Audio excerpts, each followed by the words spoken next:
नाला सुपारा के उस ठाकुर परिवार की कहानी जिसकी वजह से पूरी बीजेपी हिल गई। कैश कांड से न सिर्फ महाराष्ट्र बल्कि देश में जिसने मचा दी खलबली, कौन है हितेंद्र ठाकुर। मतदान से ठीक 24 घंटे पहले महाराष्ट्र की सियासत में उस वक्त बड़ी खलबली मच गई जब बीजेपी के कद्दावर नेता और राष्ट्रीय महासचिव विनोद तावड़े पर 5 करोड़ रुपए बांटने का आरोप लगा।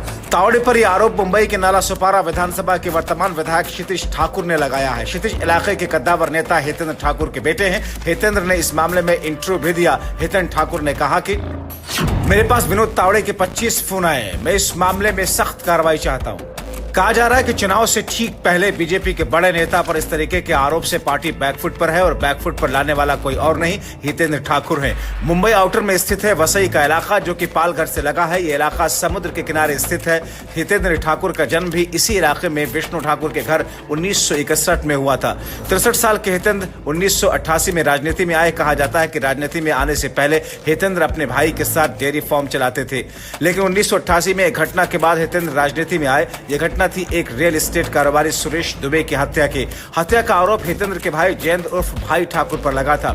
इस हत्या के बाद पुलिस ने ठाकुर परिवार के खिलाफ मोर्चा खोल दिया। पुलिस ने भाई ठाकुर पर दाऊद गैंग से जुड़ने के आरोप लगाए। कहा जाता है कि उस वक्त दाऊद का ठाकुर परिवार के घर आना जाना भी था। हालांकि ठाकुर परिवार हमेशा इन आरोपों को खारिज करता है। दाऊद से नाम जुड़ने और क्राइम पुलिस की जांच में फंस चुके ठाकुर परिवार को यह समझ में आ गया कि अब राजनीति ही आखिरी सहारा है। इसके बाद हितेंद्र कांग्रेस में आ गए। हितेंद्र ने कांग्रेस में सालों तक राजनीति की। बाद में खुद की बहुजन विकास अघाड़ी नाम की पार्टी बना ली।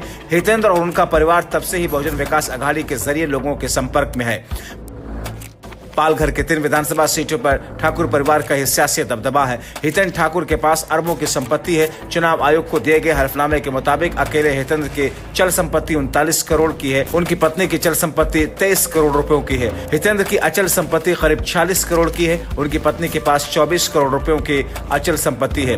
हितेंद्र ने अपना पेशा व्यवसाय बताया है। उनकी पत्नी भी व्यवसाय ही करती है। हितेंद्र पर कुल 4 मुकदमे दर्ज हैं जिसकी सुनवाई अदालतों में चल रही है। हितेंद्र के अलावा परिवार से बेटा क्षितिज और बहू भी राजनीति में है। पीएमसी बैंक घोटाले मामले में हितेंद्र ठाकुर ईडी के रडार पर भी हैं। हितेंद्र के कई ठिकानों पर 2021 में छापेमारी हो चुकी है। 2019 में हितेंद्र की पार्टी के 3 विधायक चुनाव जीतते थे। हितेंद्र बीजेपी को भी कई मौकों पर अपना समर्थन दे चुके हैं। 2024 के चुनाव से पहले महाराष्ट्र में राज्यसभा के चुनाव कराए गए थे। इस चुनाव में हितेंद्र ने बीजेपी को समर्थन दिया था। उस वक्त समर्थन मांगने बीजेपी की तरफ से कद्दावर मंत्री गिरीश महाजन हितेंद्र के घर गए थे। कहा जाता है कि वसई में हितेंद्र का जो घर है वहाँ बीजेपी, कांग्रेस और क्षेत्रीय पार्टियों के सभी नेता आ चुके हैं। एक वक्त में देश के पेट्रोलियम मंत्री अपनी जीत के लिए हितेंद्र के पास आते थे। हितेंद्र का बीजेपी, कांग्रेस और शिवसेना के बड़े नेताओं से सीधा संपर्क है। क्षेत्र में भी वो काफी लोकप्रिय हैं। उनके बेटे क्षितिज नाला सुपारा से 3 बार के विधायक हैं।